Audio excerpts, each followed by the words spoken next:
अस्सलाम वालेकुम, welcome back to my channel. आज हम लोग डिस्कस करेंगे एमडी कैट का फुल लेंथ पेपर। तो मैं आप लोगों को इस वीडियो में बताऊंगी कि एमडी कैट में फुल लेंथ पेपर आप लोगों को कैसे सॉल्व करना है और इसको किस तरीके से किया जाता है। So let's get started. सबसे पहले ये जो पेपर है ये किप्स का है और इसके 210 मार्क्स हैं। हालांकि हमारे जो एमडी कैट के हैं उसके 200 मार्क्स हैं, लेकिन उन्होंने 210 का पेपर लिया हुआ था। तो हम लोग सबसे पहले बायोलॉजी का पोर्शन देखते हैं। आप लोगों ने सबसे पहले वो पोर्शन करना है जो आपको सबसे ज़्यादा आता है। मोस्टली लोगों को बायोलॉजी का पोर्शन सबसे ज़्यादा आता है, तो वो बायोलॉजी से ही स्टार्ट करते हैं। तो हम भी बायोलॉजी से स्टार्ट करेंगे, उसके बाद हम देखेंगे कि हमें कौन सा अगला पोर्शन स्टार्ट करना है। अच्छा, एक बात है, आप लोगों ने पहले राउंड में वो क्वेश्चन सॉल्व करने हैं जो आपको सबसे ज़्यादा, जिनको आपको 100% श्योर है, आपने पहले राउंड में वो करना है। जो आपको नहीं आता उसको एक दफ़ा आपने देखना ज़रूर है, लेकिन उनको ये नहीं है कि उनके ऊपर आपने टाइम वेस्ट करते रहना है। तो हम लोग पहले ना बायोलॉजी का पेपर सॉल्व करते हैं। अच्छा, क्वेश्चन नंबर जो 1 है वो कहते हैं कि in case of AIDS virus the host cell possesses a receptor. AIDS virus के केस में जो होस्ट सेल होते हैं उसके ऊपर एक रिसेप्टर होता है, हमें पता है उसके ऊपर एक रिसेप्टर होता है, CD4 रिसेप्टर, यानी ये cluster differentiation that allows the viral absorption. अब इस जो रिसेप्टर के ऊपर एक वायरस आके अटैच होता है और पेनिट्रेट करता है इन सेवरल टाइप्स ऑफ। अब हमें पता है जो एड्स वायरस है वो वाइट ब्लड सेल्स यानी कि ल्यूकोसाइट्स के ऊपर आके अटैक करता है। तो हम लोग पहले ऑप्शंस देखेंगे। ए है फाइब्रोब्लास्ट, ये नहीं होता, ये जो कनेक्टिव टिश्यू है उसको बनाता होता है, तो फाइब्रोब्लास्ट पे अटैक नहीं करता वायरस, एड्स का वायरस। ह्यूमोपोइटिक स्टेम सेल्स, इससे white blood cells, red blood sales, ये उनको बनाता है, तो उस पर भी अटैक नहीं करता। जो ल्यूकोसाइट्स हैं इनको हम लोग वाइट ब्लड सेल्स भी कहते होते हैं। तो एड्स का वायरस हमेशा आपके डिफेंस सिस्टम यानी कि वाइट ब्लड सेल्स के ऊपर अटैक करता है। यहाँ पे अगर टी लिम्फोसाइट आता तो वो भी करेक्ट होता, और अगर यहाँ पे हमारे पास डी ऑप्शन है, यहाँ पे ग्रेन्यूलोसाइट्स, अगर यहाँ पे ए ग्रेन्यूलोसाइट्स होते हैं तो फिर हम लोग इसको भी टिक कर सकते थे, लेकिन हमारे पास वो नहीं ऑप्शन, तो हमारे पास सी ऑप्शन सबसे करेक्ट है, यानी कि ल्यूकोसाइट्स। तो इसका है सी ऑप्शन। अब हम क्वेश्चन नंबर 2 की तरफ बढ़ते हैं। वो कहते हैं the host range of virus is determined bye. वो कहते हैं जो वायरस किस होस्ट के ऊपर अटैक करेगा उसकी जो रेंज है वो किस चीज़ से डिटरमिन होती है। अब हमें पता है कि वायरस हमेशा उस होस्ट के ऊपर आके अटैक करेगा जहाँ पे उसको अपनी अटैचमेंट साइट मिले, यानी कि जहाँ पे उसको अपना रिसेप्टर मिले। तो हम लोग यहाँ पे देखते हैं ऑप्शंस। ए है proteins on its surface and that of host, यानी कि होस्ट सेल के ऊपर जो रिसेप्टर होता है वो, हमें पता है जो रिसेप्टर वो मोस्टली होते हैं ग्लाइकोप्रोटीन से बने हुए। तो ये ऑप्शन एक्यूरेसी भी है, लेकिन हम लोग बाकी ऑप्शंस भी रीड आउट करते हैं कि क्या पता कोई और ऑप्शन मोर एक्यूरेट हो। तो बीटा ऑप्शन है whether it's nucleic acid is DNA और RNA। तो नहीं, अगर जो इसका न्यूक्लिक एसिड है, वायरस का न्यूक्लिक एसिड, वो DNA और RNA पर मुश्तमिल है, ये होस्ट की रेंज को डिफाइन नहीं करता, ये वायरस की टाइप्स को डिफाइन करता है। Protein in the host cytoplasm, इसका भी इससे कोई रिलेशन नहीं है। And number of capsomeres in its outer coat, इससे भी हम लोग वायरस को डिफाइन करते हैं, यानी कि वायरस की टाइप्स को डिफाइन करते हैं, उसका होस्ट की रेंज से कोई लेना देना नहीं है। तो हमारा जो अल्फा ऑप्शन है वो मोस्ट एक्यूरेट होगा। क्वेश्चन नंबर 3 है viruses that are equipped with single-stranded RNA and that acts as a template for DNA synthesis are named as। अच्छा, वो कहते हैं कि वो वायरस जिसके अंदर सिंगल स्ट्रैंडेड RNA हो और वो RNA टेम्पलेट के तौर पे एक्ट करे, किस चीज़ के टेम्पलेट के, DNA सिंथेसिस के, आर नेम्ड एज। अब हम लोग ऑप्शन देखते हैं। जो रेट्रोवायरसेस हैं ये सिंगल स्ट्रैंडेड RNA पे मुश्तमिल होते हैं। जो हमारे पास एडिनो वायरसेस हैं वो डबल स्ट्रैंडेड DNA पे होते हैं। कोरोना वायरस का हम सबको पता है, और ये जो ऑन्सो वायरसेस हैं या ओंको वायरसेस हैं ये कैंसरस होते हैं। तो हमारे पास, हमें पता है कि हमारे पास सिंगल स्ट्रैंडेड RNA एक ही ऑप्शन में मौजूद है, तो हम उसी को टिक करेंगे, यानी कि अल्फा रेट्रोवायरसेस। नेक्स्ट पढ़ते हैं क्वेश्चन नंबर 4 की तरफ। It is an enzyme of host used by HIV for its successful life cycle and production of new variants. अच्छा, वो कहते हैं कि होस्ट सेल की ये एंजाइम है जो कि यूज्ड यूज कौन करता है उसको? HIV। किस लिए? अपने नए मिच्योर वायरस को बनाने के लिए। हम लोगों ने इसमें ढूंढना क्या है कि ऐसी एंजाइम ढूंढनी है जो हो तो होस्ट की, लेकिन उसे यूज कर रहा हो HIV अपने आप को बनाने के लिए। अब हम लोग देखते हैं reverse transcriptase alpha option. Reverse transcriptase virus के अंदर खुद होती है। वायरस के अंदर जो रेट्रोवायरस होता है यानी कि HIV वायरस, उसके अंदर 2 सिंगल स्ट्रैंडेड RNA होते हैं और 2 ही रिवर्स ट्रांसक्रिप्टेज होते हैं, एक इंटीग्रेज होते हैं और एक प्रोटीएज होती है। तो ये तो वायरस की खुद की है रिवर्स ट्रांसक्रिप्टेज, तो ये ऑप्शन नहीं है। हमें वो चाहिए जो होस्ट की एंजाइम हो। प्रोटीएजेस भी अभी मैंने बताया, ये भी खुद की वायरस की होती है, एक प्रोटीएजेस होते हैं एक HIV में, और इंटीग्रेज भी एक होती है एक HIV में। तो ये भी वायरस, ये दोनों भी वायरस के एंजाइम्स हैं। तो पहले 3 ऑप्शंस तो हमारे एलिमिनेट हो गए। जो चौथा ऑप्शन है उसको हम देखते हैं, DNA डिपेंडेंट RNA पॉलीमरेज। अब ये जो RNA पॉलीमरेज होता है ये होस्ट की एंजाइम होती है, और ये करता क्या है, ये ट्रांसक्रिप्शन करवाती है, यानी कि ये जो DNA को वायरल मैसेंजर RNA में कन्वर्ट करती है। तो ये हमारे पास एक्यूरेसी में है, यानी कि हमारा जो है ऑप्शन नंबर, यानी कि इसमें हमारा ये आएगा, डाटा एक्यूरेसी में है। इस पे निशान लगा देते हैं।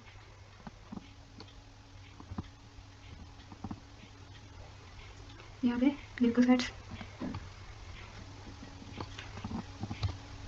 Pick the characteristic of tail of chlorophyll molecule. अच्छा, सबसे पहले कहते हैं कि इट इज़ हाइड्रोफिलिक। तो क्लोरोफिल की जो टेल होती है वो हाइड्रोफिलिक नहीं होती। प्रेजेंट इन स्ट्रोमा, ये भी नहीं है। It is hydrophobic. जो क्लोरोफिल की टेल है वो थाइलाकॉइड की मेम्ब्रेन के ऊपर एम्बेडेड होती है। तो ये स्ट्रोमा वाला ऑप्शन यहाँ पे गलत हो गया। अच्छा, वो कहते हैं इट इज़ हाइड्रोफोबिक। हमें पता जो क्लोरोफिल की टेल है वो हाइड्रोफोबिक होती है, तो ये ऑप्शन हमारे पास करेक्ट होगा। और जो मॉलिक्यूलर फार्मूला है इसका C20H20 नहीं, ये इसका मॉलिक्यूलर फार्मूला नहीं होता। वो कहते हैं कि विच of the following sequence correctly represents the flow of electron during photosynthesis. यानी कि फोटोसिंथेसिस में इलेक्ट्रॉन्स कैसे फ्लो करते हैं उसके फ्लो को हमने बताना है। तो पहला ऑप्शन है NADPH, oxygen and carbon dioxide, नहीं ये गलत है। दूसरा ऑप्शन है H2NADPT, NADP positive and Calvin cycle. तो ये ऑप्शन हमारा बन सकता है, लेकिन हम लोग बाकी ऑप्शन भी देखेंगे। वो क्या है, NADPH से chlorophyll and then Calvin cycle, नहीं ऐसा नहीं होता। अच्छा, यहाँ ये जो हमारा डी ऑप्शन है ना, पहले 2 ऑप्शन हमारे ना इसलिए गलत हो गए क्योंकि जो इलेक्ट्रॉन होते हैं ना वो फोटोलाइसिस के रिजल्ट में बनते होते हैं, और पहले 2 ऑप्शन में तो फोटोलाइसिस हो ही नहीं रही, तो इसलिए पहले 2 ऑप्शन इसलिए गलत हो गए। जो डेल्टा ऑप्शन है उसमें लिखा हुआ है कि H2O, हाँ यहाँ पे फोटोलाइसिस हो रही है, लेकिन अगर आप अगला देखें तो यहाँ पे फोटो सिस्टम 1 दिया हुआ है। हालांकि हमें पता है जो फोटो सिस्टम 1 है वो बाद में आता है और फोटो सिस्टम 2 पहले आता है। तो अगर इस ऑप्शन में फोटो सिस्टम 2 पहले होता और फोटो सिस्टम 1 बाद में होता तो फिर ये ऑप्शन करेक्ट हो सकती थी, लेकिन अभी नहीं है तो ये इसलिए गलत हो गई। तो हमारे पास बीटा ऑप्शन सही बनी। क्वेश्चन नंबर 7 की तरफ बढ़ते हैं। Calvin cycle takes place in stroma of chloroplast. Thylakoid membrane में भी नहीं होता। साइटोप्लाज्म सराउंडिंग द क्लोरोप्लास्ट उसमें भी नहीं होता, and the outer membrane of chloroplast इसमें भी नहीं होता। तो हमारे पास अल्फा ऑप्शन एक्यूरेसी पे है। नेक्स्ट पढ़ते हैं। Presence of oxygen is not necessary for. Presence of oxygen is not necessary, यानी कि ऑक्सीजन चाहिए या हो ना हो इसमें फ़र्क नहीं पड़ता। तो वो हमारे पास हर किसी को पता है, जो ग्लाइकोलाइसिस है वो एक्यूरेसी पे है। अच्छा, it is common between alcoholic and lactic acid fermentation. जो क्वेश्चन नंबर 9 है इसमें है, वो कहते हैं कि हमें ना एल्कोहलिक और लैक्टिक एसिड फर्मेंटेशन इनके दरमियान जो कॉमन बात है ना हमें वो एरेडिकेट करनी है, यानी कि वो हमें बतानी है इनको। अच्छा, वो अब क्या कहते हैं, पहला option reduction of NAD positive to NADH, ये भी नहीं होता हमारे पास। हमारे पास ये होता है कि जो एनारोबिक रेस्पिरेशन है, यानी कि उसमें फर्मेंटेशन आ जाती है, उसमें ये होता है कि जो NADH है वो ऑक्सीडाइज हो जाता है NAD पॉजिटिव में, और जो पायरुवेट होता है उसकी रिडक्शन होती है। तो हम लोग जहाँ पे NADH की ऑक्सीडेशन हो रही होगी, हम उस ऑप्शन को करेक्ट करेंगे, यानी कि चार्ली। नेक्स्ट पढ़ते हैं। वो कहते हैं कि जब ग्लाइकोलाइसिस हो रही होती है, तो जब ग्लूकोज का कैटाबोलाइज्ड होता है to pyruvate, most of the energy of the glucose is retain in pyruvate. तो इसमें चार्ली ऑप्शन सही होगा। अच्छा, क्वेश्चन नंबर 11 है, how many reduced dinucleotides would be produced with 4 turns of citric acid cycle. अब हमें पता है जो सिट्रिक एसिड के एक साइकिल के अंदर एक FADH2 बनते हैं और 3 NADH बनते हैं। तो यहाँ पे 4 लिखा हुआ है, तो 4 लिखा हुआ है यहाँ पे, तो 1 मल्टीप्लाई बाय 4, क्योंकि 4 साइकिल है, तो इज इक्वल टू 4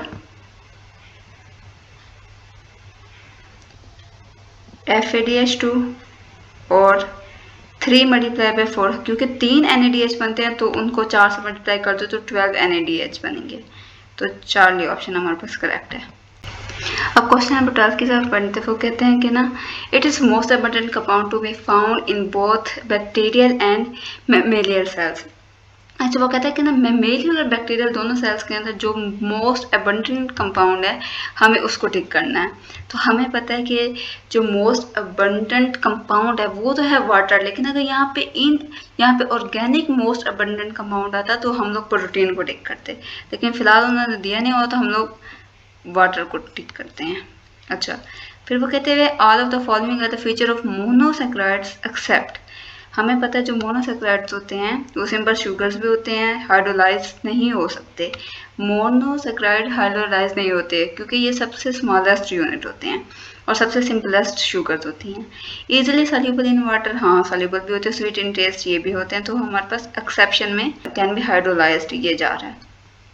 वो कहते हैं विच of the following is used for the identification of different polysaccharides. जो अल्फा पे बेनेडिक्ट टेस्ट ये भी नहीं होता, बीटा पे स्पॉट टेस्ट ये भी नहीं होता, ब्यूरेट टेस्ट ये भी नहीं होता। तो आयोडीन टेस्ट एक ऐसा वाई टेस्ट होता है जिसके थ्रू हम लोग पॉलीसैकेराइड्स में डिफरेंशिएट कर देते हैं, यानी कि ओलिगो है, ये ओलिगोसैकेराइड है या फिर मोनोसैकेराइड्स है। जो क्वेश्चन नंबर 15 है वो कहते हैं कि ना oleic acid is an example of mono unsaturated fatty acids. The double bond causing unsaturation is present between. जो ऑयलिक एसिड है इसमें डबल बॉन्ड होता है हमारे पास कार्बन नंबर 9 और कार्बन नंबर 10 के दरमियान। लेकिन ये जो हमारे पास अल्फा ऑप्शन लिखा हुआ है ना, कार्बन नंबर 6 और कार्बन नंबर 7, ये लिनोइक एसिड में होता है।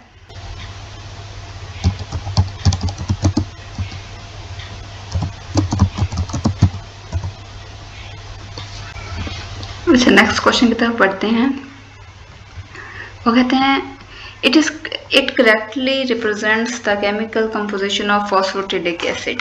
अच्छा, अब हम लोगों ने फॉस्फोटिडिक एसिड में फाइंड करना। अब हमें पता है जो फॉस्फोटिडिक एसिड होते हैं इसमें एक ग्लिसरॉल होते हैं, 2 फैटी एसिड्स होते हैं, एक फॉस्फेट ग्रुप होता है और इसमें नाइट्रोजनस बेस कोई नहीं होती।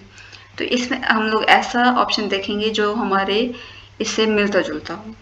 तो अल्फा में है एक ग्लिसरॉल ठीक हो गया, 2 फैटी एसिड ये भी ठीक हो गया, फॉस्फेट ग्रुप भी होता है, 2 नाइट्रोजनस बेस, जबकि हमें यहाँ पे 0 चाहिए।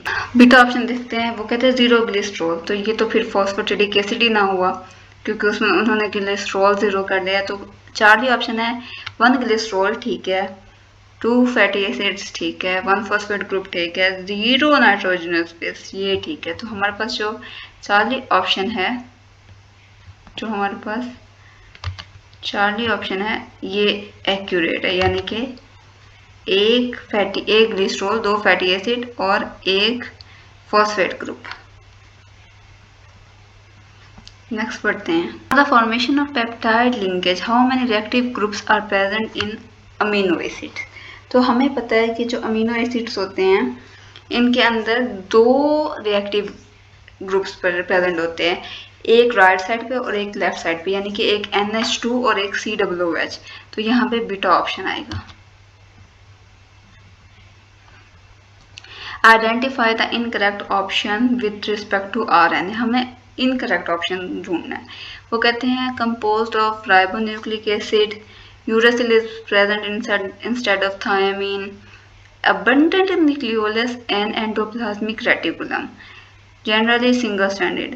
अच्छा, इसमें हमें जो ये चार्ली ऑप्शन है ये है, जो RNA है वो न्यूक्लियोलस में तो होता है लेकिन एंडोप्लाज्मिक रेटिकुलम में अबंडेंट नहीं होता, तो एंड ये इस वजह से ये ऑप्शन गलत हो गया। वो कहते हैं, अब क्वेश्चन नंबर 19 है, which of the following type of conjugated molecules play an important role in the regulation of gene expression. अब हमें जो पता है जीन एक्सप्रेशन के लिए न्यूक्लियोहिस्टोन्स होते हैं जो कि जीन्स को एक्सप्रेस करवा रहे होते हैं, तो यहाँ पे डेल्टा ऑप्शन एक्यूरेट है।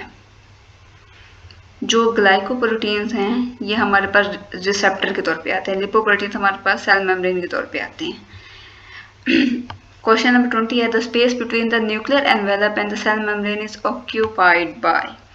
अब न्यूक्लियर एनवेलप और सेल मेम्ब्रेन के दरमियान होगा साइटोप्लाज्म, तो ऑप्शन नंबर सी एक्यूरेट है। जो सेल वॉल है ये सेल मेम्ब्रेन के बाहर होता है, जो गोल्जी अपरेटस होता है ये सेल मेम्ब्रेन के अंदर होते हैं, और जो न्यूक्लियस होता है ये तो सेल के दरमियान होता है एनिमल के केस में। तो हमारे पास 20 ऑप्शन 20 का सी करेक्ट है। नेक्स्ट पढ़ते हैं 21, it shows the criss cross arrangement in the layers one above the other and provide the cells great strength. अब जो हमें पता है जो सेलुलोस होते हैं वो क्रिस क्रॉस अरेंजमेंट में मौजूद होता है और वो ही सेल को ग्रेट स्ट्रेंथ दे रहा होता है। Beta is the correct option. अच्छा, वो कहते हैं question number 22, the epithelial cells of people with cystic fibrosis have a defect in the structure of cell surface membrane। वो कहते हैं जिसको सिस्टिक फाइब्रोसिस होता है उनके जो सेल के मेम्ब्रेन होती है उसके अंदर डिफेक्ट होता है। The ability of cell to transport chloride ions across the cell is affected। तो इस वजह से क्लोराइड आयंस का सेल के अंदर जाना उससे उसके ऊपर असर पड़ता है। विच मेम्ब्रेन कंपोनेंट इज अफेक्टेड, यानी कि इसमें फिर कौन सा मेम्ब्रेन कंपोनेंट अफेक्टेड होगा। इसमें हमारे पास ये है कि एक प्रोटीन होती है CRTF करके, उसके थ्रू जो होते हैं क्लोराइड आयन और सोडियम आयन वो मेम्ब्रेन के अंदर भी जाते हैं, मेम्ब्रेन के बाहर भी जाते हैं। तो इसमें हमारे पास ये होगा कि क्लोराइड आयन अब उसको अंदर कौन ले जाता है, प्रोटीन, तो इसलिए प्रोटीन अफेक्टेड होगा। अब क्वेश्चन नंबर 23 है, during protein synthesis the attachment of smaller and the larger ribosomal सब unit is controlled by the presence of magnesium ion. इसके पास हमारे पास चार्ली है, और अगर यहाँ पे साल्ट बॉन्ड भी होता है तो साल्ट बॉन्ड भी उसके थ्रू भी इनकी अटैचमेंट होती है, लेकिन वो नहीं है तो हम लोग मैग्नीशियम आयन पे लगाएंगे। अच्छा, क्वेश्चन नंबर 24 है, Golgi apparatus can be found in all of the following cell types except. अब जो गोल्जी अपरेटस है, गोल्जी अपरेटस हो गया, माइटोकॉन्ड्रिया हो गया और न्यूक्लियस हो गया, ये एरिथ्रोसाइट्स या रेड ब्लड सेल्स के अंदर नहीं होते। तो हमारे पास ऑप्शन है ciliated epithelial cell, goblet cell, smooth muscle cells and red blood cells. तो रेड ब्लड सेल्स हमारे पास एक्यूरेसी पे है। It is absent in prokaryotic cell. Prokaryotic cell में क्या एब्सेंट होता है? 70S राइबोसोम नहीं, 70S राइबोसोम प्रोकैरियोटिक में होते हैं और 80S यूकैरियोटिक में होते हैं। मेसोसोम भी होता है, प्लाज्मिड भी होता है।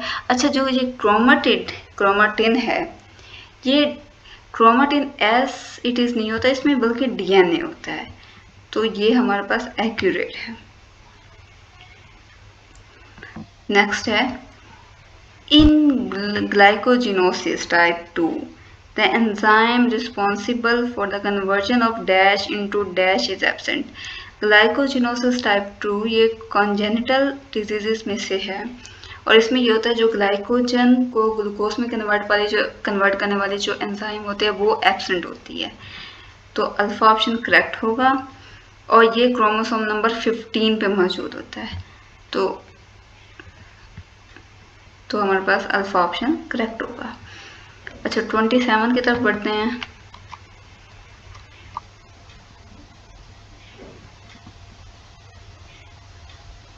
हम्म 27 की तरफ बढ़ते हैं।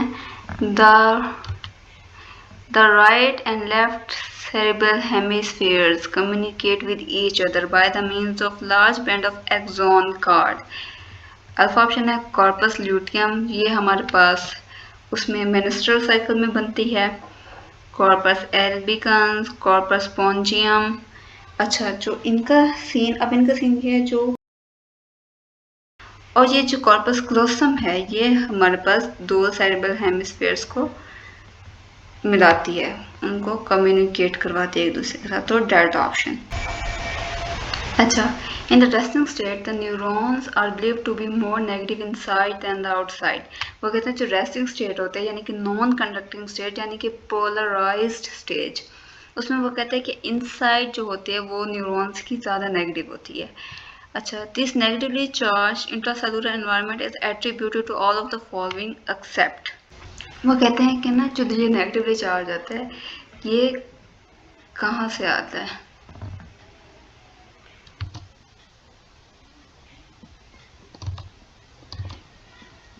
अच्छा वो कहते हैं कि ना जो नेगेटिवली चार्ज होता है, ये नेगेटिवली चार्ज होता है ये कहाँ से आता है। अब हमें पता है जो एसिडिक अमीनो एसिड उस पर भी नेगेटिव चार्ज होता है, जो बेसिक अमीनो एसिड है इस पर पॉजिटिव चार्ज होता है।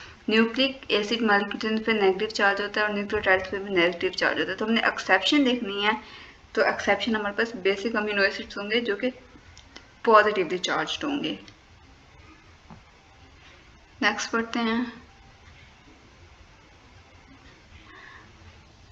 It is correct description of sequence of events of nerve impulse conduction.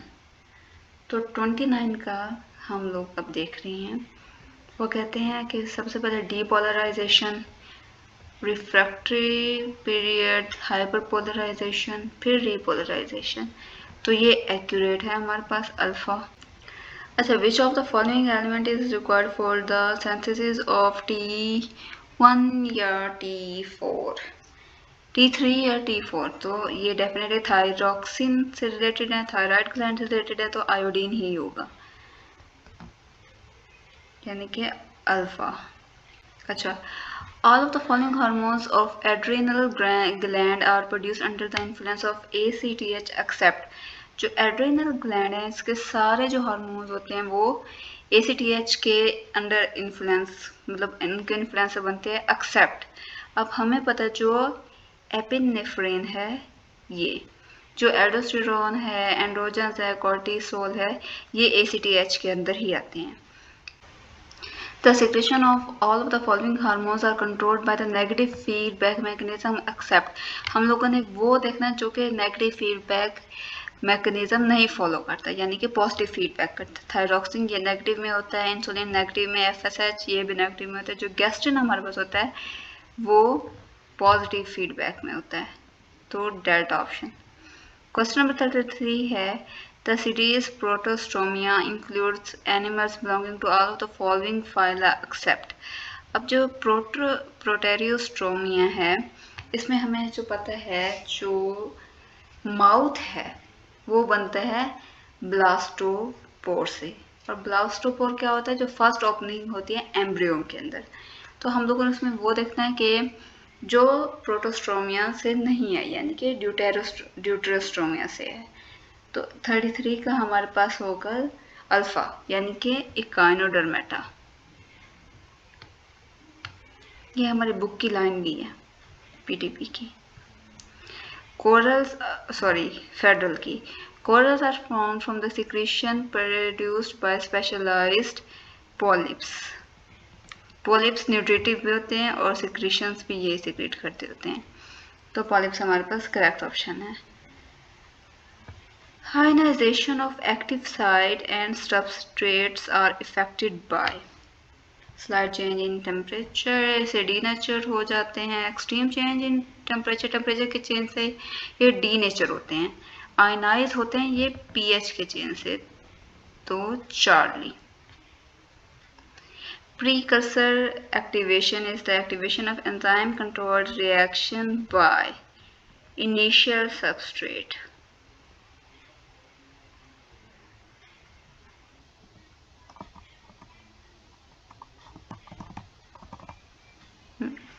Next पढ़ते हैं 37 की तरफ. Competitive inhibitor is not able to activate. अच्छा, जो कंपेटिटिव इनहिबिटर होता है इसके जो स्ट्रक्चर होते हैं वो सबस्ट्रेट से मिलती जुलती होती है और ये सबस्ट्रेट को ही कम्पीट कर रहा होता है. तो और ये अटैच होता है कैटालिटिक साइट के ऊपर.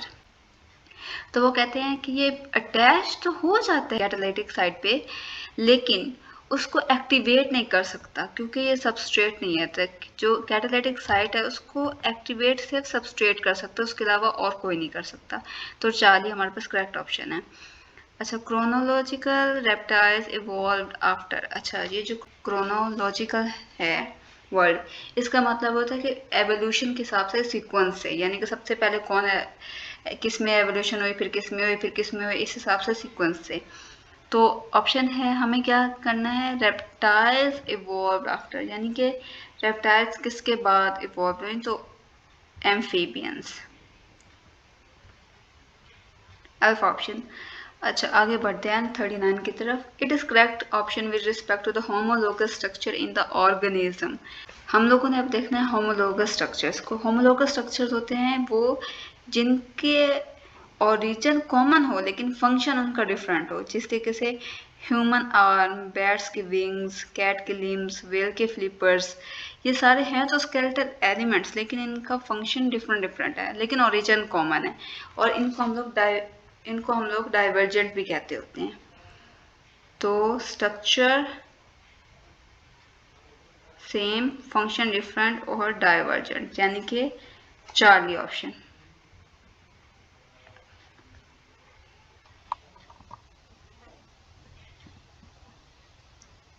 क्वेश्चन नंबर 40 देखते हैं. Which one is not true for nature selection. A production of more individual and environmental capacity, ये भी सही है. स्ट्रगल फॉर एग्जिस्टेंस, ये भी सही है. बेटर जीनोटाइप, ये भी सही है. Survival in the struggle for existence is random. अच्छा, इसमें जो डाटा ऑप्शन है ना, इसमें ये ट्रू नहीं है. क्यों? क्योंकि जो survival in the struggle for existence है वो रैंडम नहीं होती बल्कि नॉन रैंडम होती है. Salivary amylase acts on its substrate when it is provided with. जो salivary amylase है ये वर्क करता है बेसिक इन्वायरमेंट पे. 6.4 से 7 इसकी pH होते हैं, यानी कि स्लाइटली बेसिक होता है. तो हमारे पास अल्फा ऑप्शन एक्यूरेसी पे है. 42 की जानी पढ़ते हैं. Which of the following substance of food is not get digested in our digestive system? Carbohydrates digest होता है, मिनरल नहीं होता, प्रोटीन होता है, फैट्स होता है. तो हमारे पास जो मिनरल है वो डाइजेस्टिव सिस्टम में नहीं डाइजेस्ट होता, यानी कि हम लोग मिनरल की डाइजेशन डाइजेस्टिव सिस्टम में नहीं करते. Which of the following acts as a common passage for food and air? फेरेंस होता है, इसके अंदर फूड और एयर दोनों होते हैं. Covering of lungs is called. जो पेरिकॉन्ड्रियम होता है ये कार्टिलेज की कवरिंग होती है. पेरिकार्डियम हार्ट की होती है. पेरिटोनियम गट में होती है. प्लूरल मेम्ब्रेन ये लंग्स की होती है. During inspiration the diaphragm contracts and become dome shaped. So 45 का है delta. The factors at tissue level that favors the dissociation of oxygen from oxyhemoglobin, यानी कि oxyhemoglobin से ऑक्सीजन का निकल जाना. तो ये हमारे पास होता है जब पार्शियल प्रेशर ऑक्सीजन का लो हो तो फिर भी ऑक्सीजन डिसोसिएट होगी. हाई प्रेशर हो किसका, कार्बन डाइऑक्साइड का, फिर भी होगी. और हाई टेम्परेचर और हाई पॉजिटिव आयन, यानी कि थोड़ा सा एसिडिक इन्वायरमेंट, उस पे भी होगा। तो चार्ली हमारे पास करेक्ट ऑप्शन है। फिर वो कहते हैं porter system in our body is present between. जो पोर्टर सिस्टम है इसको हम कहते हैं कि ये क्लस्टर ऑफ कैपिलरीज है या फिर एंड ऑफ कैपिलरीज। अब ये तो हार्ट और लंग्स में भी होता है, हाइपोथैलेमस और पिट्यूटरी में भी होता है, लीवर और हार्ट में भी होता है, किडनी और लीवर में भी होता है। लेकिन हाइपोथैलेमस और पिट्यूटरी इसको हम लोग ज़्यादा एक्यूरेसी पे लेंगे। Diagram represents blood flow through the human body. Blood flow through the, अच्छा, at which stage does the blood contain maximum oxygen. अब मैक्सिमम ऑक्सीजन ब्लड में तब होगी जब ब्लड ने बॉडी की तरफ जाना होगा, हार्ट से बॉडी की तरफ जाना होगा। तो हम लोग पहला स्टेप पे देखते हैं capillaries on the organs of the body. नहीं, right side of the heart, right side जो होती है वो लंग्स को देती होती है। Capillaries in the lungs, yes, and left side of the heart. यानी कि 4 और 3 हमारे पास एक्यूरेट हैं। इसके अंदर ब्लड में मैक्सिमम ऑक्सीजन होगी। 49 है breast milk produced by the mother for a new born contains antibodies. What do these antibodies provide. अच्छा, जो एंटीबॉडीज हैं वो आ कहाँ से रही हैं, नेचुरल सोर्स से, यानी कि जो मदर है वो नेचुरल सोर्स है। लेकिन ये इम्यूनिटी के कौन से टाइप है, ये पैसिव है, ये एक्टिव नहीं है। एक्टिव इंसान की खुद की होती है, तो ये पैसिव है, यानी कि नेचुरल है लेकिन पैसिव इम्यूनिटी किसी और जराए से मिल रही हैं हमें। तो डेट ऑप्शन करेक्ट होगा। Which cell form memory cell in the immune response. Lymphocytes होते हैं वो मेमोरी सेल्स बनाते हैं, यानी बी और टी। तो 1 और 2 हमारे पास एक्यूरेट है।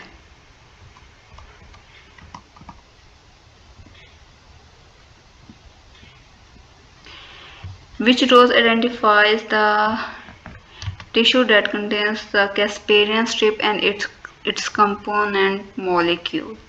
अच्छा, जो ये कैस्पेरियन स्ट्रिप्स हैं, कैस्पेरियन स्ट्रिप्स जो हैं ये एंडोडर्मिस बनाती है। तो हमारे पास बीटा ऑप्शन, और इसका जो कंपोनेंट मॉलिक्यूल होता है वो होता है सब्रीन। अच्छा, E coli is an example of bacilli. Rod shape ये होते हैं और बेसिलाई भी रॉड शेप होते हैं। तो हमारे पास 52 का डेल्टा।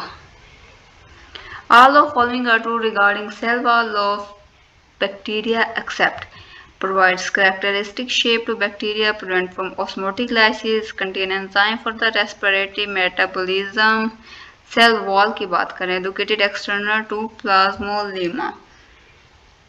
तो 53 का है चार्ली। जो हमारे पास रेस्पिरेटरी एंजाइम्स होते हैं ये होते हैं मीजोसोम्स में, इन केस ऑफ प्रोकैरियोट्स यानी कि बैक्टीरिया, और ह्यूमन में ये होते हैं, एनिमल्स में ये होते हैं माइटोकॉन्ड्रिया के अंदर। इन क्वेश्चन नंबर 54 है, इन 1985 a giant bacterium Eublepicium was discovered, which cell structure would be present in Eublepicium, enabling biologists to classify the organism as prokaryotic। Cellulose in the cell wall, नहीं, bacteria के cell wall में cellulose नहीं होता। A pair of centriole close to the nuclear area, नहीं। Circular DNA, हाँ, bacteria में जो होता है सर्कुलर डीएनए होता है। और स्मूथ एंडोप्लाज्मिक रेटिकुलम तो प्रोकैरियोट्स में तो सेल ऑर्गेनेल्स ही नहीं होते, तो ये इसलिए गलत होगा। हमारे पास 40 एक्यूरेसी पे है। अच्छा, it is correct passage of sperm from the testes to the outside। तो इसमें हमारे पास है, हम लोग देख लेते हैं पहले, सेमिनिफेरस ट्यूब्यूल, स्पर्म डक्ट, नहीं, सेमिनिफेरस ट्यूब्यूल से उसने डायरेक्ट स्पर्म डक्ट में भेज दिया। स्पर्म डक्ट लो शुरू ही स्पर्म डक्ट से किया है। एपिडिडिडमस, नहीं, seminiferous tubules, epididymis, sperm duct and then वहाँ से यूरेथ्रा। तो डायरेक्ट ऑप्शन एक्यूरेसी पे है। Follicular atresia is a degeneration of primary follicles. Oogenesis in human involves all of the following except A है meiotic division reducing chromosomal number. हमने exception लिख दी है. Structural and functional changes in the reproductive systems. और उसके बाद production of 4 eggs from one primary oocyte associated with the follicle cells. अब जो यहाँ पे producing 4 egg cells हैं, ये गलत है, 2 egg cells बनते हैं. तो हम लोग चार्ली जो हमारे पास है वो गलत है.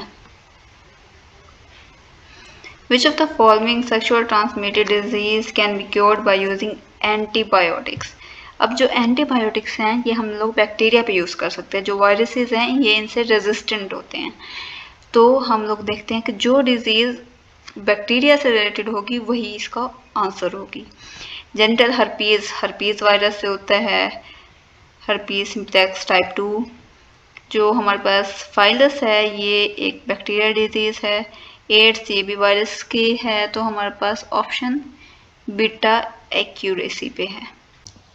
Joints that allow no movement: synovial joint, fibrous joint, cartilaginous joint, pollen socket joint. जो fibrous joint है ये हमारे स्कल के अंदर होते हैं और ये कोई मूवमेंट अलाउ नहीं करते. Branching nature is the characteristic of skeletal muscle, vascular smooth muscles, cut smooth muscles, cardiac muscles. का जो cardiac muscles हैं ये branched होते हैं और ये आपस में interconnected होते हैं intercalated discs के साथ. What is the specific name given the structure shown in the following diagram? अच्छा, इसमें आप लोग अगर गौर करें तो ये मोटर न्यूरॉन हैं और ये मसल्स फाइबर के साथ अटैच है. तो ढेर सारे मोटर न्यूरॉन के मसल फाइबर के साथ अटैचमेंट को हम लोग कहते हैं motor unit.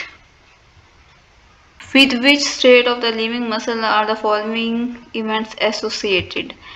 Calcium ion released by the sarcoplasmic reticulum. Actin complexes with the myosin. ATPase is activated. Troponin binds with Ca positive. तो जब मसल कंट्रैक्शन के वर्ड्स पे होते हैं या फिर उसकी बिगनिंग में होती है तो तब Ca ion calcium ion release होता है सार्कोप्लाज्मिक रेटिकुलम से और वो बाइंड होता है ट्रोपोनिन से जाके और फिर मोमेंट्स ये कंट्रैक्शन स्टार्ट होती है. तो हमारे पास चार्ली ऑप्शन एक्यूरेट है. What was Mendel's most important contribution to the modern understanding of genetics? The concept of meiosis. No. The concept of chromosomes. Chromosome theory of inheritance. The concept that hereditary information comes in the discrete unit. तो question number 63 का हमारे पास जो Mendel ने था उसने हमें यही बताया था. लॉ ऑफ सेग्रीगेशन दिया था और लॉ ऑफ इंडिपेंडेंट असॉर्टमेंट दिया हुआ था, जिसका मतलब है कि डेल्टा ऑप्शन करेक्ट है. Mendel's law of segregation is based on. अब जो मेंडल लॉ ऑफ सेग्रीगेशन है उसमें ये हुआ था कि जो एक जीन थी वो खुद को कम्प्लीटली शो करवाती थी, यानी कि अपने आप को कम्प्लीटली एक्सप्रेस करवाती थी. तो ये हमारे पास एग्जांपल होती है कंप्लीट डोमिनेंस की. तो अल्फा ऑप्शन इसमें करेक्ट होगा. A scientist crossed heterozygous round seed producing pea plant with the wrinkled seed producing pea plants. What will the resultant of the progeny of this cross? यहाँ पे उन्होंने हमें कहा कि हेट्रोजाइगस राउंड सीड. हेट्रोजाइगस यानी कि capital यहाँ पे लिखते हैं एक कैपिटल और साथ में स्मॉल और. रिंकल सीड जो है वो हमारे पास तब आएगी जब दोनों होमोजाइगस रिसेसिव होंगे. और यहाँ पे लिखते हैं स्मॉल आर. यहाँ पे हमारे पास स्मॉल आर.